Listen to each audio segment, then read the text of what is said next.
Bienvenue dans les inspirations de Roséa, le podcast qui célèbre les personnes inspirantes de la vie quotidienne. Ici, je ne vous parlerai pas de célébrités ou de personnalités connues à travers le monde. À la place, je mets en lumière des gens comme vous, comme moi, des gens qui pourraient être votre voisine, votre amie, votre collègue ou votre sœur. Pourquoi ce choix ? Parce que ce sont souvent les personnes les plus proches de nous qui ont les histoires les plus extraordinaires et les plus inspirantes. Des histoires de résilience, de détermination, de passion. Des histoires de personnes qui ont traversé des épreuves difficiles, qui les ont surmontées, qui ont combattu des maladies ou qui ont choisi de s'engager pour une cause qui leur tenait à cœur ou juste ont réussi à réaliser un de leurs rêves. Dans ce podcast, je vous invite à rencontrer ces personnalités authentiques et vibrantes, ces gens qui apportent de la lumière et de la chaleur à ceux qui les entourent. À travers leurs récits, vous découvrirez des parcours de vie uniques, des leçons précieuses et surtout une vision de la vie extraordinaire, une source d'inspiration pour continuer d'avancer sur votre chemin. Préparez-vous alors à écouter des histoires émouvantes, des voix qui résonnent avec énergie et passion, des gens qui vous feront sourire, pleurer et peut-être même réfléchir différemment. Je veux rendre hommage à toutes ces personnes du quotidien qui font la différence, souvent sans même le savoir. Et qui sait, peut-être serez-vous la prochaine invitée de mon podcast ? Alors rejoignez-moi dans les inspirations de Roséa pour une aventure humaine pleine de découvertes, d'espoir et de moments qui vous couperont le souffle. Parce qu'au fond, ce sont souvent de ceux qui nous entourent que jaillissent les plus grandes sources d'inspiration. Bonne écoute. Donc aujourd'hui, on accueille Hélène Cabrol. Bonjour Hélène. Nous, on est amis depuis un petit bout de temps. On s'était perdu de vue, puis on est retrouvés. On est toujours restés en contact. Et quand on s'est vraiment retrouvés, tu m'as annoncé donc il y a quelques mois que tu avais décidé de partir au Canada avec ton chéri et ton petit garçon. Ça a été pour moi un bouleversement aussi parce que c'était l'un de nos rêves avec mon chéri. Donc, ça a été très inspirant pour moi. Mais voilà, je pense que tu vas prendre quelques temps pour nous expliquer du coup ta nouvelle vie là-bas et pourquoi tu es partie. Mais est-ce que rapidement, tu peux te présenter en quelques minutes? Qui es-tu? Qu'est-ce que tu fais? Et rapidement ton parcours. Voilà. D'accord. Tout d'abord, je voulais te dire merci de me recevoir sur le podcast et de partager ce moment ensemble. Alors, moi, donc, je suis Hélène. Je suis un peu tout. J'ai fait pas mal de choses, mais mon activité professionnelle est principalement basée sur le conseil en image, la beauté. C'est vraiment ma passion et ce que je pratique depuis des années. Voilà.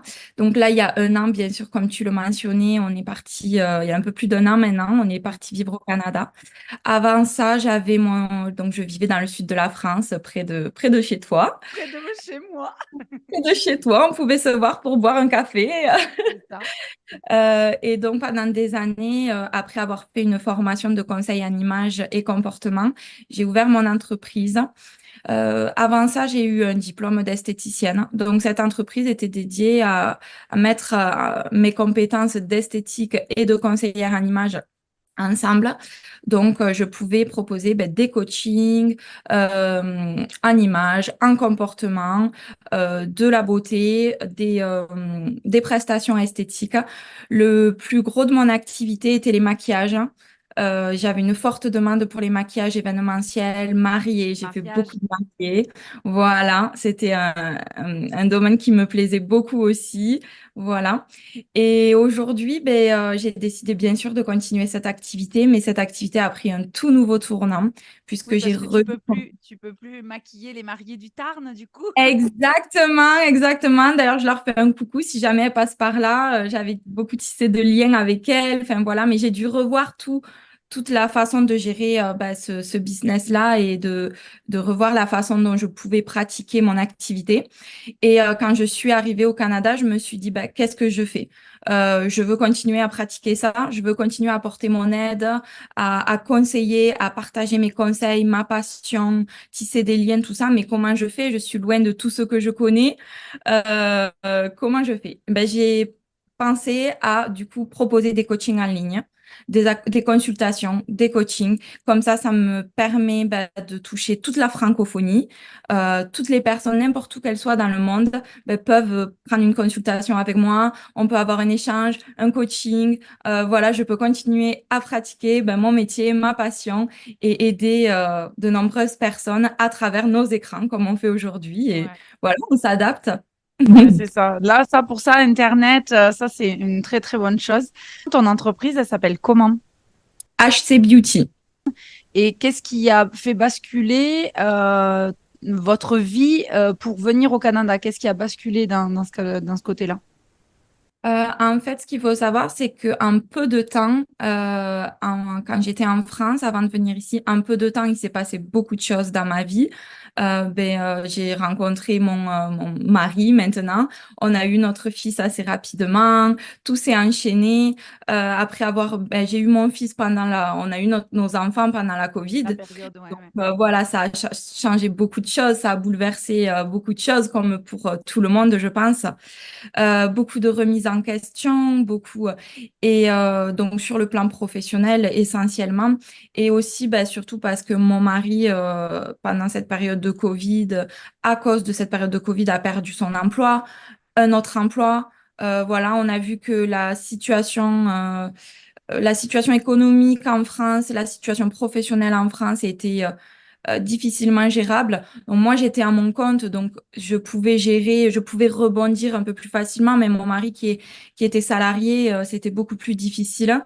Et on n'avait pas envie de se reposer sur nos lauriers et d'attendre que le temps passe et de voir la vie défiler devant nous sans rien faire et se sentir impuissant face à ces situations. Donc, on s'est dit, voilà, j'ai une cousine ici au Canada qui m'a dit, ben, ici, il y a du travail, on s'est renseigné un peu, il y a du travail pour ton mari. Euh, Qu'est-ce qu'on a à perdre? Mon mari est un peu comme moi. Allez, on prend le risque, on se lance. Qu'est-ce qu'on a à perdre? Si on perd, on revient. C'est pas grave. Nos familles et nos amis nous attendront les bras ouverts si c'était le cas. Donc, on s'est dit, bon, ben, on n'a rien à perdre. La situation en France n'était pas facile. Donc, on s'est dit, on se lance. Et donc, on a pris la décision assez rapidement de partir. Mon mari a trouvé un emploi rapidement. Voilà, ça s'est fait depuis la France. En une semaine, on avait des Ah oui, propositions. moi, je me souviens que tu m'as annoncé que vous aviez décidé de partir au Canada et j'étais, oh, c'est génial et tout. Et que genre, une semaine après, je voyais sur le Bon Coin que tu vendais ton canapé, ta télé. J'ai trouvé un boulot et tout ça. Parce que du coup, là, actuellement, du coup, tu as trouvé un travail pour pouvoir arriver en fait au Canada Oui, tout à et tu fait. continues du coup à HC Beauty, du coup, en ligne. Exactement, parce qu'il faut savoir que ben, quand même pour venir, on a dû faire des sacrifices, hein. Rien n'est facile de toute façon, mais on a accepté ben, les sacrifices que ça pouvait engendrer. Et donc, j'ai dû venir, pour que mon mari aussi puisse venir, il fallait que je trouve un emploi et venir avec un permis de travail fermé, ça s'appelle. C'est assez restrictif. Mais bon, je savais que pour que notre famille puisse évoluer, ben, c'était le choix à faire. Donc, j'ai dû trouver un emploi. J'ai trouvé un emploi. Bon, par la suite, on pourra peut-être en parler ou non, mais ça s'est mal passé. J'ai dû rebondir ces derniers mois. Mais à côté de ça, ben voilà, j'ai gardé mon bébé HC Beauty. Je ne peux pas m'en défaire. Il fallait que voilà, d'une façon ou d'une autre, je continue. Donc voilà, à côté de ce travail que j'ai pour garder ben, mes papiers pour rester au Canada. À côté de ça, j'ai mon bébé HC Beauty. Trop. Et en parlant parce que H Beauty est né avant Matisse, Oui. donc c'est ton premier bébé, on va dire. On le sait en tant qu'entrepreneur, nos entreprises, c'est nos bébés aussi. Ah Euh, ouais, ouais. qu'est-ce que ça a changé dans ta vie d'avoir Matisse par rapport à ton entreprise? J'ai dû quand même remodeler pas mal de choses, hein. Quand on n'a pas d'enfant, on est un peu plus libre, on fait ce qu'on veut en temps et en heure. comme on veut. Si je veux rentrer le soir tard parce que j'avais un événement, bah, c'était possible. Bon, quand on a un enfant en bas âge, en plus, mon mari travaillait de nuit, donc c'était très difficile. La vie familiale, de trouver un équilibre dans tout ça, ce qui a été aussi une des raisons de partir, parce qu'on avait un équilibre familial qui était déstabilisé complètement. Ouais, ça a changé quand même beaucoup de choses parce que quand j'ai eu Mathis, j'ai dû quand même réduire mon activité. J'ai dû arrêter un petit peu tout ce qui était événementiel. Je travaillais beaucoup aussi sur des tournages de courts-métrages, sur des shootings photos. Tout ça, voilà, c'est des fois on part sur un week-end, on fait ça sur une soirée. Ça demande beaucoup de temps, beaucoup d'implication. Quand on a un an plus avec lui, on s'adapte à son rythme à lui, à ses horaires à lui. Donc j'ai dû lever le pied un peu sur HC Beauty quand Mathis était petit. Puis, dans un sens, ça tombait bien puisque on vivait le moment de Covid. Finalement, c'est quand même bien tombé. Je l'ai bien vécu parce que je pouvais rester un peu plus à la maison à profiter de mon fils. Donc je l'ai bien vécu pour ça. Et maintenant qu'il est un peu plus grand, je me relance. Comment tu définirais ton rôle de femme? Euh, J'en parle souvent à mon mari. J'ai Je trouve qu'une femme, en tout cas moi, comment je l'interprète, une femme a beaucoup de rôles, hein. Moi, je me vois dans tous les rôles, hein. J'essaie de gérer tous ces rôles du mieux possible. Je me vois comme une maman, une entrepreneuse, une épouse, une amie, euh, comment dire, euh, un peu dans le côté entrepreneuse, mais j'ai envie d'inspirer, j'ai envie voilà, d'être un peu un exemple. Je suis aussi une fille, voilà, avec la relation avec mes parents, une sœur. Je suis, pour moi, une femme, voilà, on est tout ça en même temps. Et je fais tout pour accomplir mon rôle du mieux possible dans tous ces domaines. Super. Alors, je vais te poser une petite série de questions. L'idée, c'est de répondre vraiment presque au tac, dans le sens où Ok, le mental, on va essayer de le mettre un peu de côté et ça on va va être essayer de difficile. laisser, voilà, de laisser l'âme, entre guillemets, ou l'inconscient communiquer, voilà, et dire ce qu'il a à dire. On lui a donné la parole aujourd'hui. Donc, tu imaginais quoi quand tu étais petite? Est-ce que tu t'imaginais faire un métier en particulier ou est-ce que tu te voyais être une personnalité particulière ou comment tu t'imaginais quand tu étais petite? Quand j'étais petite, je voyais pas un métier en particulier parce que je connaissais pas trop ça, mais je voulais faire de grandes choses. Je voulais éventuellement être à la télé, éventuellement. J'ai toujours senti en moi que j'avais des messages à faire passer, que j'avais des personnes à inspirer, que j'avais un exemple à donner. Et j'ai toujours eu envie d'être comme un exemple et d'être un peu public pour partager tout ça avec ceux qui me suivraient. Donc, au fond de moi, sans savoir quelle direction j'allais prendre, mais c'était profondément à moi ce sens-là à donner à ma vie. D'accord, ok. Les questions que je vais te poser, elles peuvent passer du coq à l'âne, hein, donc t'inquiète pas. Cette année, en 2024, alors on n'est que le mois de mai, hein, mais en 2024, qu'est-ce que tu as eu le plus de difficultés? Où est-ce que, dans quel domaine tu as eu le plus de difficultés et pourquoi? Là où j'ai eu le plus de difficultés, c'est sur le côté sociable. Ici, je connais personne quasiment. J'ai du mal à développer mon côté sociable par manque de temps aussi. Ma vie ici, c'est travail, famille, travail, famille. Et ça me pose un petit peu problème. Enfin, si j'ai ce manque. Bon, j'ai toujours beaucoup de contacts avec mes amis de la France, heureusement. Mais voilà, j'ai peu de vie sociable ici et j'aurais besoin de développer ça. Et c'est ce que j'ai le plus de mal à développer Ouais, dernièrement. ok. Et du coup, qu'est-ce que pourrais faire en fait? Comment tu pourrais faire? Parce que le Canada, il y a une autre culture, il y a une autre façon aussi d'aborder les gens, d'être en relation avec les gens qu'en France. Comment du temps? Parce que là, par exemple, en règle générale, quand on est maman, les premières copines qu'on se fait, c'est à la crèche, c'est à l'école. Et donc, du coup, là, Mathis, il est à l'école actuellement?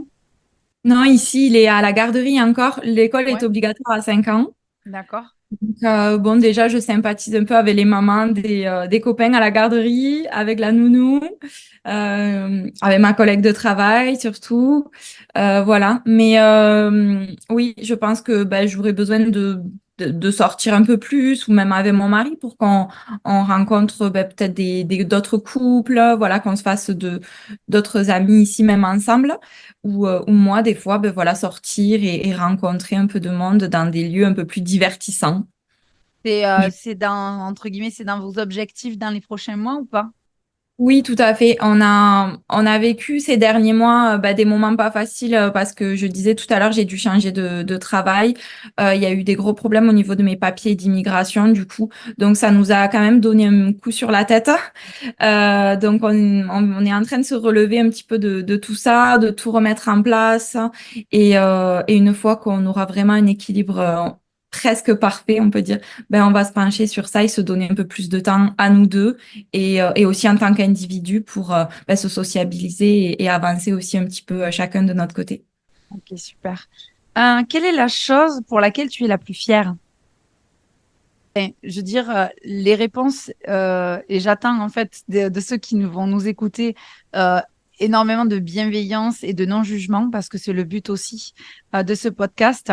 C'est justement de ne pas que tu te sentes bloqué ou de dire, ah, mais ça va paraître trop, trop machin, trop truc. Non, justement, vas-y, fais une balance, parce que justement, il y a peut-être des gens qui Ok. diraient, ah, j'ai vécu la même chose qu'elle, mais moi, j'en suis pas fière. Et pourquoi elle en est fière? Elle est... Pourquoi pas moi? Donc, vas-y, balance.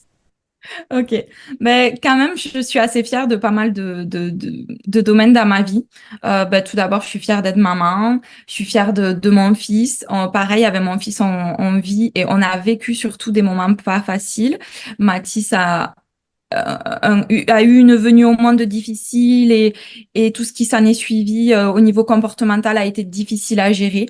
Il y a eu des moments où vraiment je me sentais en bas, mais je me suis toujours remontée et quand je vois l'évolution de Mathis aujourd'hui, je suis très fière de ce qu'on a accompli ensemble. Je suis fière aussi de ma vie maritale. C'est pareil, avec mon mari, ça n'a pas été forcément facile au début. Comme je mentionnais tout à l'heure, je suis tombée enceinte rapidement, on a eu Mathis très vite et on a eu peu de temps pour construire notre couple. Et aujourd'hui, on est plus que soudés. Je pense que ce déménagement au Canada aussi, nous a renforcés. Toutes les étapes qu'on a passées nous a renforcés. Donc, même si quand on est dedans, on se dit, oh, c'est dur, oh, j'en ai marre, j'ai envie de tout claquer, non, on s'accroche et je suis très fière d'où on en est aujourd'hui. Je suis fière d'avoir pris cette décision d'être venue ici, même si c'est difficile encore émotionnellement, d'être loin de la famille, des amis. Mais je suis fière parce que même si ce qu'on vient de vivre au niveau de l'immigration, tout ça a été très difficile, je suis fière d'être passée par là. Aussi pourquoi? Parce que je trouve que dans la difficulté, quand on se sent vraiment en bas, euh, on apprend tellement sur nous, sur la vie. Je crois qu'il n'y a pas meilleure leçon. Et même si on a vraiment galéré ces derniers mois, je suis reconnaissante d'être passée par là. Vraiment, il y a eu des moments où j'ai eu envie de tout lâcher. On a eu envie de rentrer en France dans les bras de nos parents et voilà, de se laisser porter. Et non, en fait, on s'est accroché et on s'est serré les coudes. Et aujourd'hui, on voit qu'on a vachement évolué. Et je suis tellement fière de ça. Et maintenant, j'arrive à me contenter des choses les plus simples de la vie. Je vois ça comme un cadeau. Je vois un oiseau qui chante, je suis la plus heureuse, un rayon de soleil, les couleurs de la nature, c'est fou comme ça nous ramène aux sources. Quand on vit des périodes difficiles. Donc, je suis très fière d'en être arrivée là, d'avoir évolué sur le plan émotionnel, personnel, sur le plan spirituel. Tous ces plans, j'ai énormément évolué. Et voilà, je suis fière aussi du côté professionnel. Je suis aussi un peu sur tous les fronts. J'aide mon papa dans sa vie professionnelle aussi, malgré la distance. Je suis fière de l'épauler et lui, il est fier de compter sur moi. Je suis fière de continuer à acheter Beauty. Je suis fière d'évoluer dans le travail que je fais aussi à côté. Je démarre de zéro, donc, et j'apprends beaucoup. Voilà, je suis quand même assez fière de tous les aspects de ma vie. Je m'en suis donné les moyens, donc voilà, je me rappelle d'où j'ai démarré et où je suis maintenant et j'en suis fière. Ouais, ouais, bravo, ouais, ouais. Mais comme tu dis, en fait, c'est quand on est en bas que on prend connexion en fait avec son vrai soi, en fait, ce qui est vraiment important Absolument. que ce soit n'importe quoi dans la vie qui est difficile à vivre. Moi, je dis toujours, c'est quand on est en bas qu'on peut prendre appui pour remonter encore plus haut. Et Tout à fait. il y a aussi le côté où, moi je dis toujours, quand il se passe rien dans sa vie, c'est plat. Et en fait, Mhm. quand c'est plat, c'est qu'il n'y a pas de vie. Comme tu sais, dans les Oui. trucs là pour le cœur, là, je sais plus comment ça s'appelle. Oui. Ouais, et donc, du coup, moi, je me dis, ben, la vie, il y a du mouvement, quoi. Et s'il n'y a pas de mouvement, s'il n'y a pas de changement, c'est qu'il n'y a pas de vie. Ça risque d'être triste. Justement, je voudrais rebondir sur ce qu'on est en train de dire pour te demander, pour toi, c'est quoi la définition de réussir sa vie? Pour moi, c'est tout simplement être heureux et être aligné avec ce qu'on vit. Être aligné avec les personnes qu'on fréquente, être aligné avec l'activité professionnelle qu'on fait, ou même pas d'activité pour ceux voilà, qui n'en veulent pas. Euh, Être aligné avec la vie de famille qu'on mène, avec les valeurs qu'on transmet. Voilà, c'est vraiment ça le mot, être aligné. Mm. Et alors toi, est-ce que tu penses, là, aujourd'hui, si tu devais mourir demain, est-ce que je te souhaite pas du tout, hein, c'est pas ça, mais si tu devais mourir demain, est-ce que tu aurais l'impression d'avoir réussi ta vie? Laisse-moi le temps de voyager quand même un peu. J'ai encore des choses à parcourir, j'ai encore des pays à visiter, hein. J'ai envie d'aller à la plage un petit peu sous les cocotiers d'abord. Mais honnêtement, oui, si je devais mourir demain, je pense que oui, j'aurais le sentiment d'avoir accompli ma vie, pas tout, parce que j'ai encore plein de choses à accomplir, mais je serais fière d'avoir vécu tout ce que j'ai vécu jusqu'à aujourd'hui. Ok. Quel conseil tu donnerais à quelqu'un qui voudrait, alors toi, on ne donne pas forcément l'idée de partir déménager au Canada, mais Mhm. quel conseil tu donnerais à une femme qui est mère de famille et qui qui aurait envie de tout plaquer, de tout recommencer à zéro ailleurs? D'abord, d'avoir les bonnes raisons, qu'elle se pose la question pourquoi elle veut faire ça, qu'elle qu'elle elle fasse un petit peu le pour et le contre, quel est son vrai pourquoi, qu'est-ce qui la pousse à vouloir tout plaquer, et là, après, qu'elle prenne les décisions en fonction de ça. Qu'est-ce qui la pousse à tout plaquer? Qu'est-ce qui va pas dans sa vie actuellement qui fait elle veut tout plaquer? Peut-être qu'elle peut simplement régler ses problèmes, ou peut-être que oui, la vraie décision, c'est de tout plaquer et de recommencer à zéro. Ça va dépendre de l'ampleur du problème ou de ses raisons.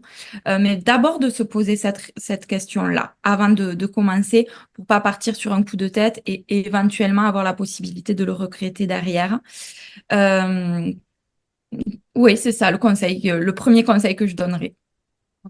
Bah justement, ça rebondit à une question que je voulais te poser. On se dit toujours, tu sais, que le matin, il faut qu'on ait une petite lueur, tu sais, quand on se lève le matin et qu'on sache pourquoi on se lève le matin. Et là, moi, Mhm. la question que j'aimerais te poser, c'est pourquoi tu te lèves chaque matin? Je me lève chaque matin parce que je me dis, ça va peut-être paraître un petit peu bateau, mais je me dis le matin, bah, tu as une nouvelle histoire à écrire, tu as des choses à vivre. Je déteste quand mes journées se ressemblent. Je déteste la routine. Bon, avec le travail, enfant, mari, on est un peu obligé d'y être, mais je fais un petit peu en sorte que chaque journée est quelque chose de différent. Et en fait, c'est ça mon objectif. Quand je me lève le matin, même si je sais que je dois aller travailler de telle heure à telle heure, faire ci ou ça, je me dis, quelle est la petite chose que je vais faire différente? Des fois, quelque chose tout bête, hein, je vais acheter une bougie qui sent bon, je vais allumer ma bougie, me mettre un petit peu en mode détente devant ma bougie. Ben, c'est la petite chose différente qui va me faire chaud au cœur dans ma journée. Ouais. Et ça, tous les jours, je fais quelque chose comme ça. C'est un peu exceptionnel, quoi. Moi, super, super. Euh, Quelle est la plus belle leçon que la vie, elle t'ait apprise? La plus belle leçon que j'ai apprise, c'est que tout peut arriver, tout peut basculer du jour au lendemain. Et pourquoi c'est une belle leçon? Parce que quand on sait ça, on voit sa vie complètement différemment, on la planifie complètement différemment. Et c'est quelque chose qui m'a beaucoup aidée. Au début, je n'avais pas du tout conscience de ça, donc j'ai pris des claques à cause de ça, à toujours vouloir tout programmer, tout planifier. Et Tout là, contrôler dans le contrôle? Voler. Exactement. Et quand ça se passe pas comme on a prévu, on a l'impression que tout s'écroule. Et du moment où tu comprends ça, que ta vie, tout peut changer du jour au lendemain en un clin d'œil, Mm. ben, tu appréhendes les choses complètement différemment. Tu acceptes les choses davantage. Tu acceptes ce qui vient vers toi. Et moi, c'est ce qui m'aide à... Je trouve que depuis que j'ai vraiment compris ça, j'évolue différemment et mieux. Ok. Est-ce que tu as des exemples, sans rentrer dans ta vie vraiment privée et tout, mais est-ce que tu as des exemples justement de ces fameuses claques? Oui, une séparation soudaine, un enfant qui arrive soudainement, un déménagement assez soudain, des amitiés perdues des fois soudainement ou d'autres, des amitiés nouvelles assez soudaines, hein, des changements professionnels soudains, des rencontres, tout en fait, tout. J'ai tout dans ma vie. Je sais pas si c'est pareil chez vous, mais tout dans ma vie est assez soudain et voilà. Et j'apprends à accepter ça et voir ça comme un cadeau, une bénédiction et quelque chose qui Ouais. m'apporte. Ok. Quelle est la phrase qui te motive le plus? Genre ton let movie, tu vois, quand tu es un peu dans le bad ou quoi? Euh, Est-ce que tu en as une déjà? Est-ce que tu as une accroche, une citation, une phrase oui, qui est pour toi, qui résonne à l'intérieur de toi? oui, il y a une phrase que depuis que je l'ai écoutée, je l'ai entendue assez jeune, il y a quelques années, je l'ai toujours là dans mon cœur, c'est ne rêve pas ta vie, mais vis tes rêves. Ah ouais, elle est belle Celle-là, celle-là. Elle est ouais, belle celle-là. ouais, on la voit un petit peu partout, c'est un petit peu la phrase de Ouais, référence dans le développement personnel, tout ça. Mais moi, elle résonne en moi ouais. et elle a du sens pour moi. Donc oui, je dirais ça. Mm, Et sinon, il y en avait une autre, ma mère m'a toujours dit, aide-toi et le ciel t'aidera. Donc je pense qu'on n'a rien sans rien si nous, on fait rien. Il faut pas attendre que les choses tombent du ciel. mm. Donc lève-toi, donne-toi un coup de pied aux fesses et là, ta vie prendra du sens. Ok. Quelle est la personne qui t'inspire le plus? Alors, ça peut être une personnalité vivante, décédée, ça peut être quelqu'un de connu, d'inconnu. Justement, on prône ça sur les interviews de Roséa. On prône Oui. ça.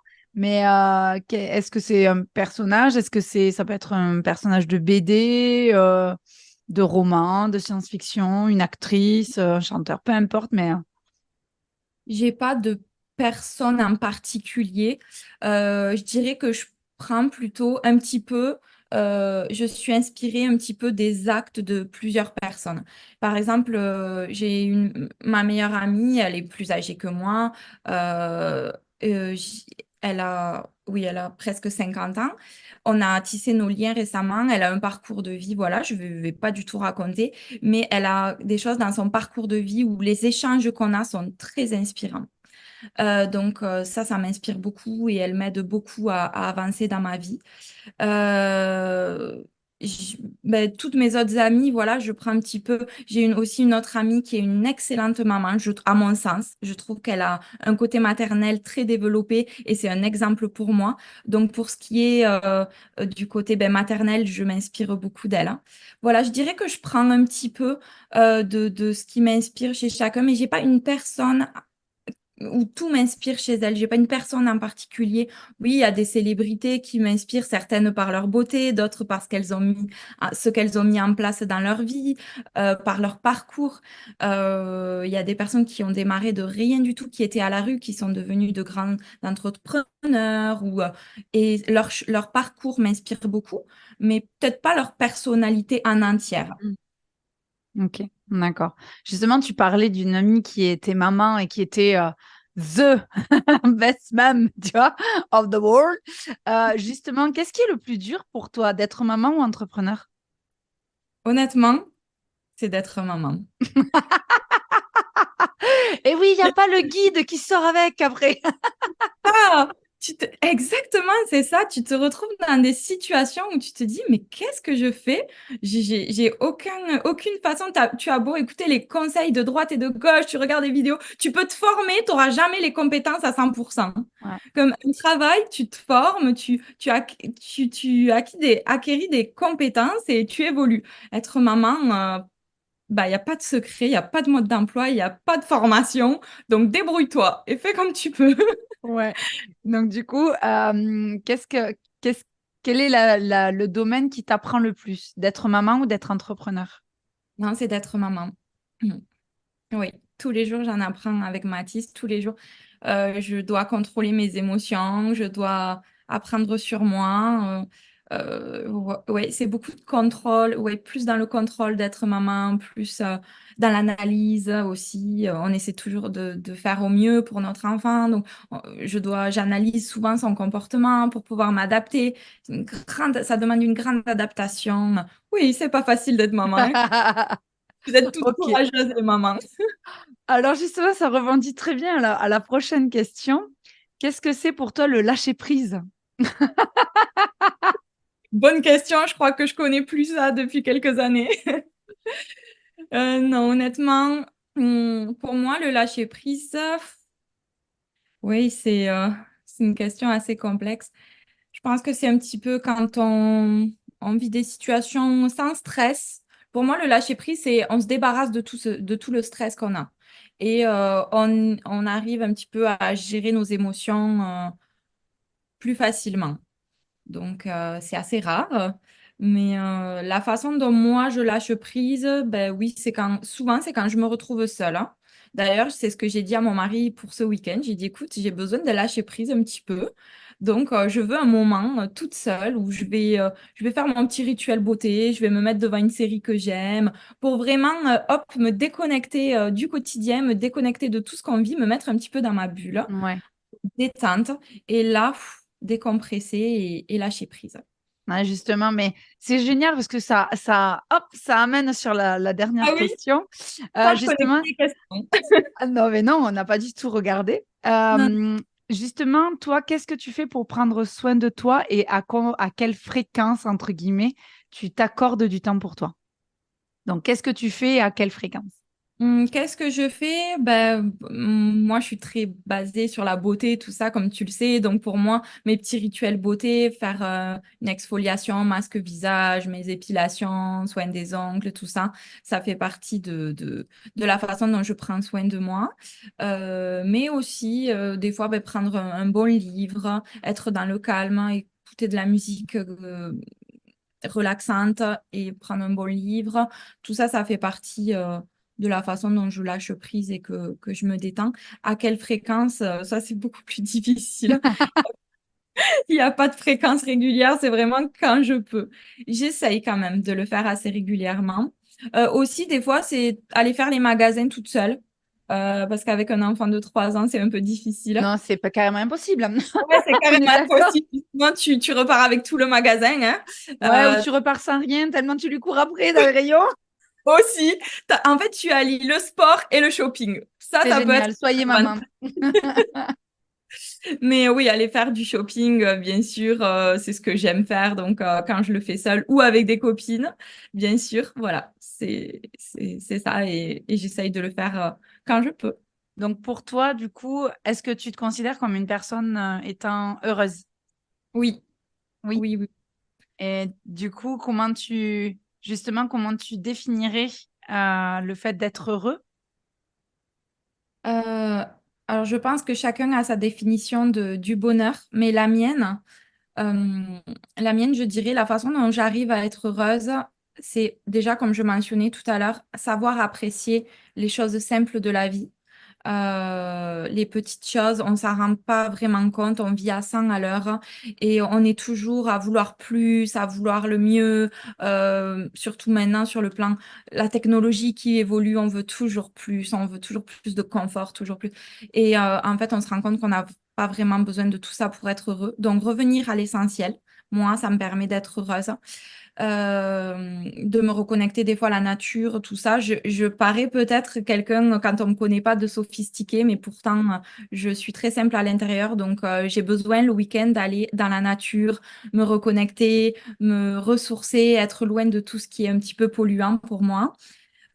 Voilà, c'est d'abord de se contenter et d'être conscient des choses simples de la vie, des choses simples qu'elle nous offre, d'être reconnaissant aussi de tout ce qu'on a. La Et gratitude. ouais, absolument. Je le fais de plus en plus. Je suis de plus en plus reconnaissante de tout ce que j'ai et ça me rend de plus en plus heureuse. Et la deuxième chose, c'est que j'apprends. à vivre, ben, tout simplement à accepter les bonnes comme les mauvaises choses, les bonnes comme les mauvaises situations, même des situations très dures. On a vécu des décès, on a vécu, mais je donne une logique à tout ça, je donne du sens à tout ça. J'apprends à l'accepter. Sur le coup, ben, on est triste, on pleure, enfin voilà, c'est tout à fait normal. Mais je me dis justement que c'est normal Mm. de passer par là et certaines situations, hors un décès, je pense quand même, mais certaines situations compliquées, comme je disais tout à l'heure, on en retire forcément des leçons, on en retire des choses et ça m'aide à grandir et à être heureuse. Et bien sûr, quand on a des situations positives, ben, il faut en profiter pleinement et voilà, on est heureux tout simplement. Là, spontanément, qu'est-ce que tu donnerais comme conseil en fait pour être heureux à nos auditeurs? Euh, Là, je donnerai deux conseils. Le premier, c'est de faire de l'introspection sur ben, qu'est-ce qui vous rend vraiment heureux ou malheureux pour l'éviter. Qu'est-ce que vous aimez, qu'est-ce qui vous passionne, qu'est-ce qui vous fait vibrer pour pouvoir ben, le mettre en application et être heureux, voilà, de ce que vous aimez. Et la deuxième chose, c'est honnêtement d'arrêter de se prendre la tête pour des choses des fois futiles. Ouais, Honnêtement, j'ai vu ça tellement autour de moi. Je me dis, mais ça vaut tellement pas le coup. Il y a tellement plus grave dans la vie que des fois, les personnes se prennent la tête pour des petites choses. La voiture, elle tombe en panne. La machine à laver, elle fonctionne pas bien. Et des personnes se mettent dans des états de colère ou ouais, et de colère. Et honnêtement, pour moi, ça n'a aucun sens. Il y a toujours des solutions. C'est pas grave. Donc, on se prend pas la tête. On se laisse un petit peu porter, on trouve des solutions et on avance. Et puis, faites ce qui vous fait vibrer. N'ayez pas peur de prendre des risques.